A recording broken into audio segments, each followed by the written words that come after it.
In this video, we will look at the local build feature available in the Maegham dev kit. Select the local environment and verify whether the application server is running. The user can view the application server name and its version. Start Server section is used to start the application server locally. Give your server name and click Start to run the OMS application. Existing server list displays all available servers.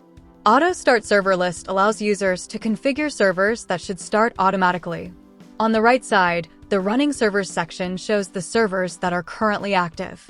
Users can refresh, stop selected servers, stop all servers. After selecting the JR file, click Install to add it to the OMS application. Below this, you can see the list JR files installed through the Maegham dev kit. Select a JR and click Uninstall. Build WAR tab. This screen is used to build deployment files such as JR, WAR, and ER for the OMS application.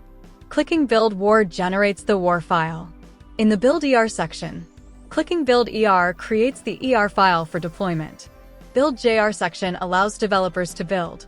There is also a Backup Warrior option to store a copy of the generated deployment files in a selected folder. Execute command option is used to run commands available in the bin folder in either attach or detach mode. App Launcher allows developers to quickly launch the Application Manager or SMC in either attach or detach mode.